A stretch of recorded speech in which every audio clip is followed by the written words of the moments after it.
Hello, everyone. Welcome to Celsius 233, your go-to place for fiction book summaries. Today, we will embark on a journey through Brave New World by Aldous Huxley. Brave New World by Aldous Huxley, published in 1932, presents a dystopian vision of a technologically advanced society governed by control, conditioning, and consumption. Set in a future world state, the novel explores themes of individuality, freedom, and societal stability through a lens of bioengineering and consumerism. Plot summary. In the year 632 after Ford, the world state thrives on the principles of community, identity, stability. Beneath its meticulously engineered harmony lies a society where individuality is subdued, and human existence is tailored to serve a collective purpose. In central London's hatchery and conditioning center, new lives are manufactured. Bokanovsky's process ensures that single embryos divide into dozens of identical twins, assigned to strict castes: alphas, betas, gammas, deltas, and epsilons, each conditioned to accept their roles. Higher castes enjoy privilege and intellect, while lower castes perform menial tasks, their intellectual growth deliberately stunted. The citizens' contentment is maintained with soma, a drug that offers escape without consequences, and by hypnopedic conditioning that embeds societal norms into their subconscious from childhood. Bernard Marx, an alpha-plus psychologist, feels alienated in this world of conformity.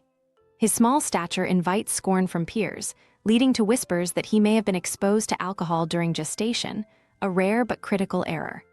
Unlike most, Bernard craves solitude and harbors private doubts about the society's shallow pleasures. His only confidant is Helmholtz Watson, an alpha-plus lecturer who shares his dissatisfaction, though for different reasons.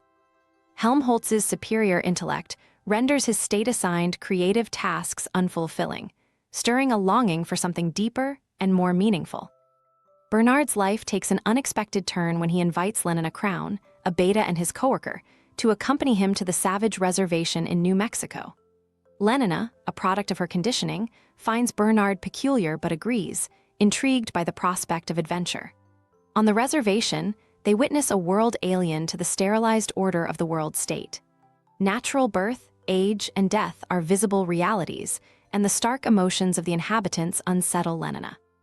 Amid the reservation's raw humanity, Bernard and Lenina encounter John, a young man born to Linda, a woman from the world state who was left behind on the reservation years ago. Linda, ostracized by the savages for her promiscuity, a norm in her culture, has raised John with fragmented memories of the world state and the works of Shakespeare, his only source of education. Through these influences, John's worldview merges romantic ideals with a profound sense of alienation. He is fascinated by the idea of the world state, a place Linda reveres as paradise despite her degradation in exile. Bernard sees an opportunity in John's unique existence to gain status and recognition. He secures permission to bring John and Linda back to London. Upon their return, Linda retreats into a haze of soma, escaping the shame of her appearance and past. Meanwhile, John, dubbed the Savage, becomes an object of public fascination. Society flocks to witness this exotic anomaly, and Bernard, basking in newfound popularity, abandons his usual self-pity. Lenina, captivated by John's raw intensity, attempts to seduce him. However, John's Shakespearean ideals of love clash with the world state's promiscuity, leading to a rift between them. As Bernard revels in his fleeting social success, Helmholtz finds common ground with John's emotional and literary passions. John shares Shakespeare's works with Helmholtz, who, though intrigued, struggles to grasp the depth of the emotions conveyed. Their camaraderie flourishes, underscoring Bernard's growing isolation, as his self-absorbed nature alienates him from both men. Linda's health deteriorates due to her excessive consumption of soma, and John is devastated by her decline. At the hospital, he confronts the apathy of the staff and visitors, who view death as a routine, sanitized event. John's grief erupts into rage when he witnesses a group of Delta children being casually conditioned to accept mortality. Overwhelmed, he attempts to disrupt the soma distribution, inciting chaos. Bernard and Helmholtz arrive at the scene, each responding differently, Bernard hesitating, Helmholtz aiding John in his defiance. The authorities intervene, quelling the disturbance and arresting all three men. The trio is brought before Mustafa Mond, the world controller of Western Europe.